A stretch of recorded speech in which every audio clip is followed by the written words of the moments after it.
जिस समय अंतिम समय होता है जीव का, या जिस समय गर्भ में होता है, दोनों स्थितियों में, गर्भ में उसे बहुत जन्मों की याद आती है, तो वो व्याकुल हो जाता है। ऐसे ऐसे कर्म उनके परिणाम से इस गर्भ में, एक बार प्रभु एक बार मुझे निकाल दो, मैं जाकर के मानव देह में ऐसे सत्कर्म करूंगा, ऐसा भजन करूंगा कि दोबारा मां के गर्भ में ना आना पड़े। जब अंतिम समय होता है तो जितने इस जन्म में दुष्कर्म या सत्कर्म के सब सामने घेर लेते हैं, बहुत जन्मों के कर्म संस्कार छा जाते हैं, और जो उसको योनि मिलनी होती है वही चित्त अटक जाता है आगे बढ़। बहुत सावधान, बहुत सावधान। कह रहे हरिराम व्यास जी, 14 लोकों में घूम कर, मेरी स्मृति इस समय जागृत, 14 लोकों में घूमा हूं, हर जगह सुख भोग की लालसा में हरि का विस्मरण ही होता रहा। हरि का स्मरण कब होता है अखंड? जब लौकिक सुखों की, भोगों की चाह खत्म हो जाती है। होगी कैसे? भगवान नाम जप से। हरि का विस्मरण कब होता है? जब किसी भी भोग में महत्व करके भोग रहे होगे, उस समय हरि, और अगर हरि स्मरण है तो उसमें सुख नहीं मिल सकता, क्योंकि सत्य प्रकाश तुम्हारे साथ है। इसीलिए बड़े भाग्यशाली जन हैं जो रात दिन नाम का पहरा बैठा लिए हैं। रात दिन नाम, उठे बैठे चले फिरे खाए पिए सब क्रियाएं हो रही, और भगवत स्मरण परायण, बड़े महत भाग्यशाली। ये जो लोग कहते हैं ना, अरे नाम में रुचि नहीं हो रही, नाम चल नहीं रहा, भाई सिद्ध तो नहीं हो गए ना। रुचि तो भोगों में है, अब नाम अरुचि पैदा करेगा भोगों में, फिर नाम में जब रुचि आएगी तो नामी का रूप झलकेगा। धैर्य पूर्वक जपिए। 14 भुवनों में घूम आया, इसी स्वार्थ ने सुख भोग की लालसा ने हरि विस्मरण कराया, हरि विसरायो। करोड़ों ऐसे अपराध किए जन्म जन्मांतरों में, जिन्हें ब्रह्म हत्या कहते हैं। पंच महापाप कहे गए हैं। कैसी बुद्धि मलिन हो गई है कि इन पंच महापापों को हम मनोरंजन समझते हैं, सुख का साधन समझते हैं। मदिरा पीना, पर स्त्री गमन करना, द्वित कीड़ा, हिंसा, स्वर्ण चोरी, ये 5 महापाप थे। बोले हम तो हिंसा नहीं करते, अगर मांस खाते हो तो हिंसक ही हो, वही दंड मिलेगा जो हिंसा करने वाले को मिला है। वैसे जैसे कोई गौ हत्या करता है और आप मांस खाते हैं, तो बिल्कुल वही हत्या आपको प्रताड़ित करेगी, आपको जलाएगी, आपका नाश करेगी। कोटि गाय ब्राह्मण मारे को ताप पाप उपजायो। ब्रह्म हत्या जैसा पाप लगता है। देखो कैसी मलिनता है। इसको हम आनंद समझते हैं, मनोरंजन समझते हैं। यह है भारी विपत्ति संपत्ति की। बहुत बहुत सावधान। यह ऐसा धुआं उठा है कलिकाल का, मलिनता का, कि पापाचरण में रति है। जैसे निष्ठावान धर्मात्मा पुरुष धर्म से विचलित नहीं हो सकता, ऐसे ही हम अधर्म निष्ठा वाले बन रहे हैं। स्वागत में तो मदिरा ही प्रधान हो रही है।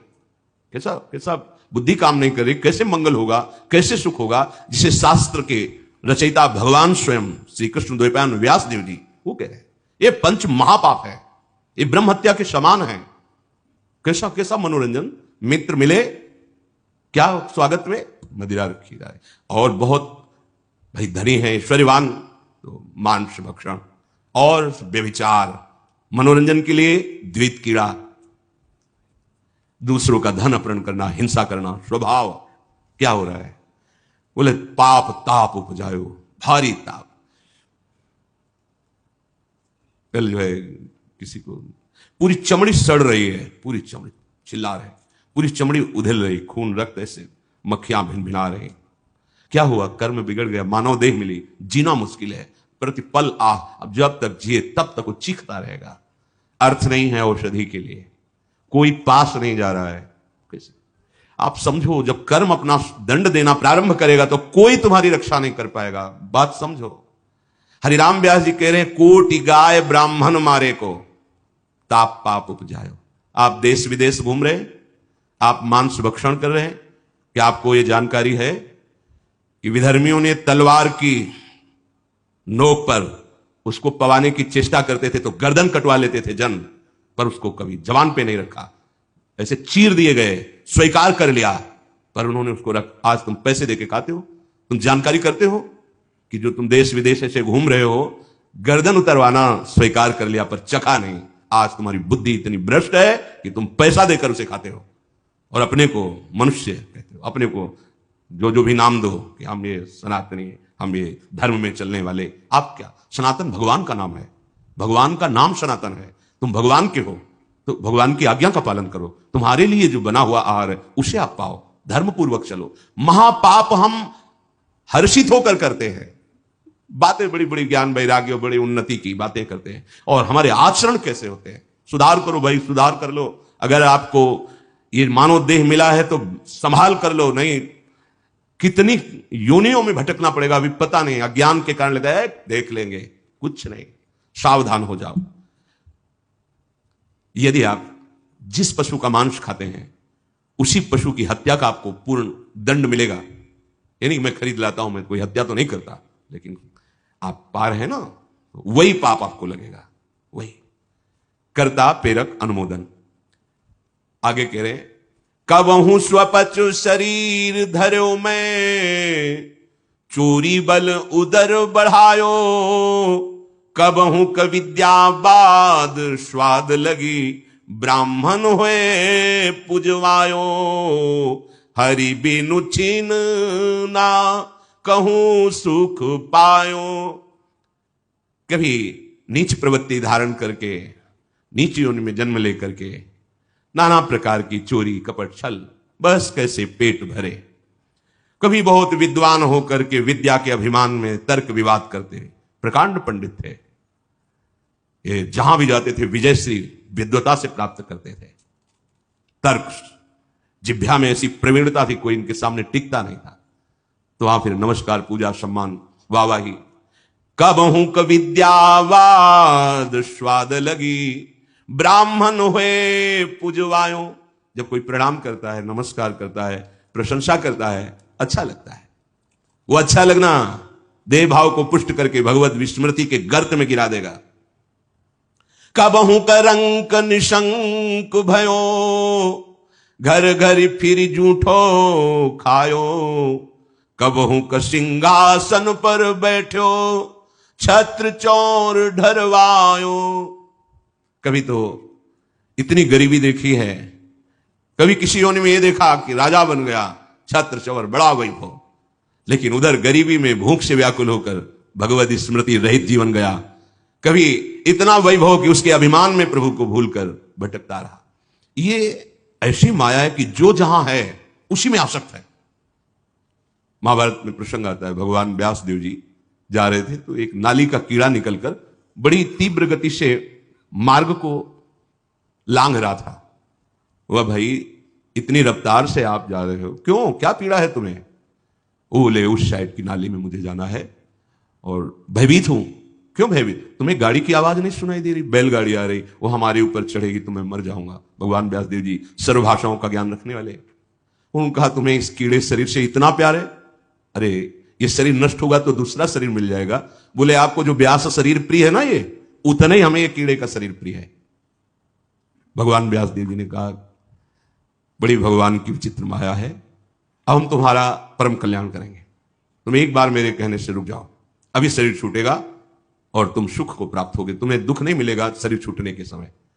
स्तब्ध किया उसको, वो गाड़ी आई कुचल के। उसका फिर चतुर्वर्ण में जन्म हुआ मनुष्य योनि में। वो जब नवयुवक हुआ तो अपने इन्हीं सब कार्यों में, जो चतुर्वर्ण के कार्य, उसी में मगन गए भगवान व्यास देव जी। बड़ा बड़ा प्रसंग है, मुझसे छोटा करके। भाई तुम कौन हो? अपना परिचय, मैं अमुक हूं। नहीं नहीं, तुम्हें याद है? अब स्मृति जागृत हुई, हाँ मैं वही कीड़ा हूं जो आपसे, तो देखो तुम फंस गए ना फिर यहां। जैसे तुम्हें कीड़े का शरीर प्रिय था, ऐसे तुम ये इस शरीर में। नहीं नहीं, इसको भी छोड़ो। भगवान व्यास देव जी ने वो शरीर छुड़वाया। क्रम से वो प्रथम वर्ण में जब ऐसे राजा बना, तृतीय वर्ण, वो चवर डुलाए। तुम्हें याद है? हर वर्ण में उसका जन्म हुआ क्रम से। तुम्हें याद है? हाँ मैं चक्रवर्ती राजा हूं, मेरा है वैभव, मुझे स्मृति। नहीं नहीं, तब पूर्व, हाँ मैं नाली कीड़ा था, मैं ये समझो। भगवत स्मृति धारण करो, इसमें राग मत करो। वहां से त्याग कराया। जब प्रथम वर्ण में जन्मा, वो अपने कार्य में विद्वान होकर ऐसे वो पुरोहित। फिर भगवान व्यास देव, तुम्हें याद है? शास्त्र याद है? ये सब नहीं, पूर्व स्मृति याद है? पूरी याद कर। हाँ भगवान, अब एकांत वन सेवन कर, और मैं जो ब्रह्म विद्या का उपदेश कर रहा हूं उसको धारण कर, तो परम पद को प्राप्त होगा। उसमें दिखाया कि जिस शरीर में जीव जाता है उसी को ऐसा मानता है ये मेरा है, और मानो पहली बार मैं इस सृष्टि में आया हूं, सब भूल जाता है और जो उसके सामने परिवार भोग उसी में आसक्त होकर उसी का चिंतन करके, ये बहुत काल से चल रहा है। जब भगवत प्रताप से स्मृति जागृत हुई तो कह रहे हरिराम व्यास जी कि कभी मैं नीच वर्ण में जन्मा तो नाना प्रकार के नीच कर्म करता रहा, कभी उच्च वर्ण में जन्मा तो बस यही वाद विवाद और तर्क प्रणाम नमस्कार, इसमें पूरा जीवन विस्मरण कर दिया हरि का। कभी मैं बहुत गरीब हुआ तो घर घर पेट पालने के लिए उनकी जूठन खाई, कभी सिंहासन पर बैठकर राजा हुआ, छत्र चवर डुल रहे, भूल गया ऐश्वर्य में प्रभु को। कबहू का कंचन कामिनी लगी, रन दूल्हा विरद बुलायो, कबहू क विषयी विषयन कारण, घर तज मूड मुड़ायो। ऐसे नाना धर्म कर्म करी, जन्म जन्म डहकायो, अब कै रसिक अनन्य निव्यास ही राधा रमण दिखायो। कभी कंचन में आसक्त, कभी कामी में आसक्त, बड़ी दुर्दशा हुई, हर जगह विनाश को प्राप्त होता रहा। कभी विषयों का संग करके विषय भोग को ही सुख समझा, कभी बहुत अपमानित हुआ, बहुत दुखित हुआ तो एक मार्ग दिखाई दिया कि ये सारी सुख सुविधाएं संत बनने में हैं। तो नारी मुई घर संपत्ति नासी और मूड मुड़ाए भय सन्यासी। तो बोले घर तज मूड मुड़ाए, लक्ष्य भगवत प्राप्ति नहीं है, धोखा, अपने साथ बहुत बड़ा धोखा, आडंबर नाटक नहीं, दम्भ पाखंड का मार्ग नहीं, सत्य का मार्ग है। हमसे चूक हो जाए तो सुधारना है, लेकिन हमारा लक्ष्य है सत्य मार्ग। अगर लक्ष्य सत्य मार्ग नहीं और यह है कि बढ़िया खाने को मिलेगा, कपड़ा मिलेगा, प्रणाम नमस्कार भेंट, बहुत बुरी दशा है, बहुत बुरी दशा है। आप अपने धर्म से गए, गृहस्थ धर्म का आचरण त्याग कर दिया और विरक्त धर्म को स्वीकार नहीं किया, तो ऐसे न वैसे रहे मजरेडो पाछलियो जो भई निर्भाष। क्या हुआ? जीवन व्यर्थ चला गया, अपराध बन गए। अगर लक्ष्य भगवत प्राप्ति नहीं और वेश धारण किया तो पापाचरण निश्चित होगा, पाखंड निश्चित होगा, दंभ निश्चित होगा और उससे दुर्गति होती, सिर्फ दुर्गति, कहीं कोई गुंजाइश नहीं है। ये वेश ऐसे नहीं धारण करना चाहिए। ये देख करके आप चलो बाबा जी बन जाते हैं, तो कह रहे घर तज मूढ़ मुड़ायो, चलते बड़ी सुख सुविधा है, ठीक है, तुम बाहरी सुविधा, फिर मन और इंद्रियों का विलास, इसको रोक पाओगे?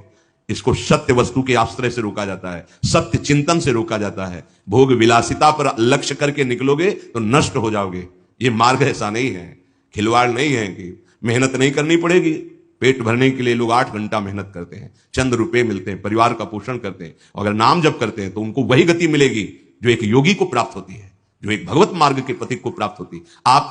आपको बढ़िया बढ़िया भोजन वस्त्र सुविधा सब मिल रही, इसलिए कि आप निरंतर अपनी इंद्रियों को शासन में रखकर भगवदानंद में डूबने के मार्ग में चल रहे हो। चलो निकलो, भगवान की माया ने सहयोग कर दिया, चलो निकलो।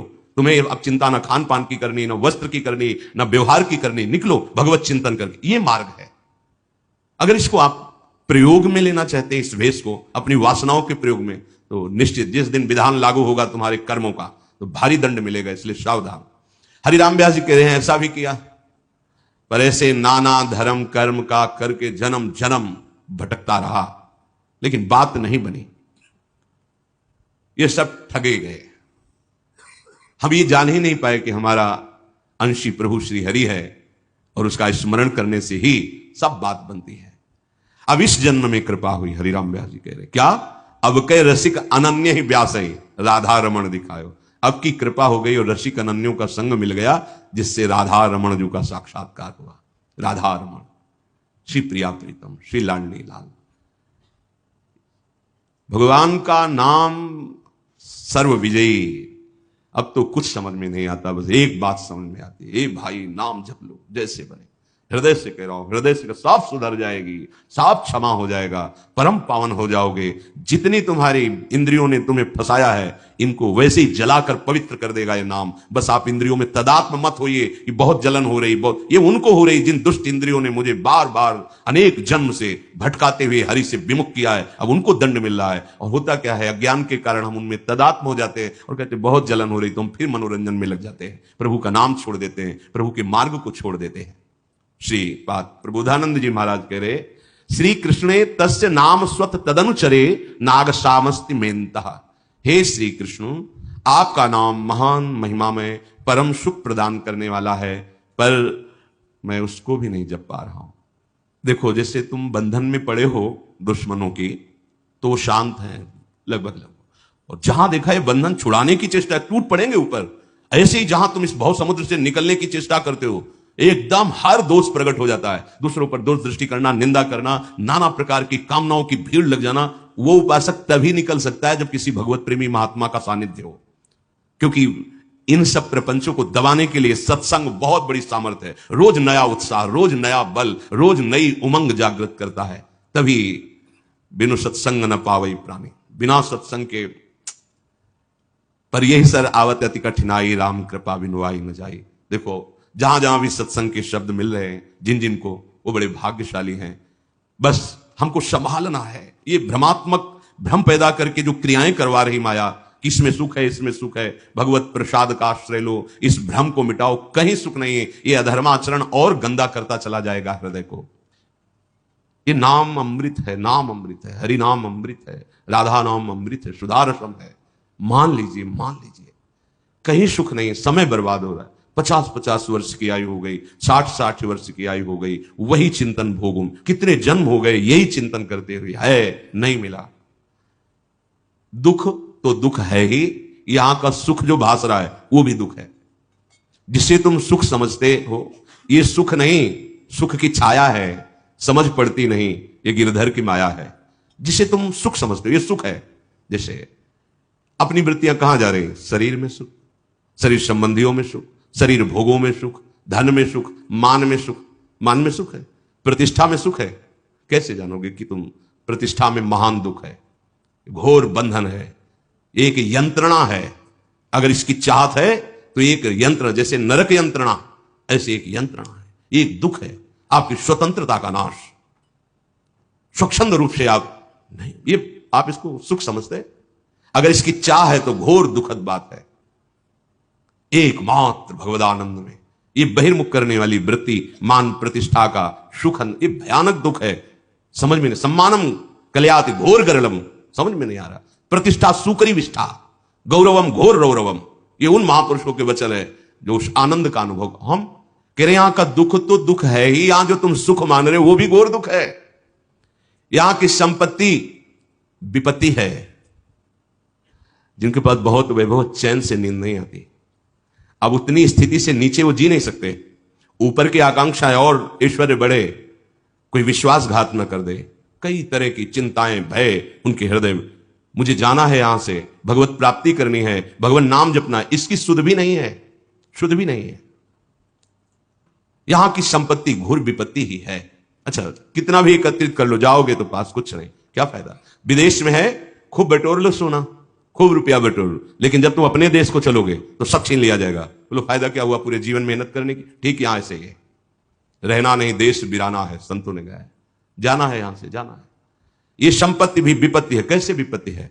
विपत्ति का स्वरूप क्या होता है? भगवत विस्मरण का हनुमंत विपत्ति प्रभु सोई, जब तो सुमिरन भजन न होई। जिसके दिमाग में संपत्ति का महत्व बैठ जाता है, भगवत स्मरण परायण हो ही नहीं सकता, नहीं हो सकता। ये संपत्ति का चिंतन, धन का चिंतन रजोगुण की वृद्धि करके उसे काम आदि दोषों में, वासनाओं में फंसा देता है। ये बड़ा सूक्ष्म विषय है।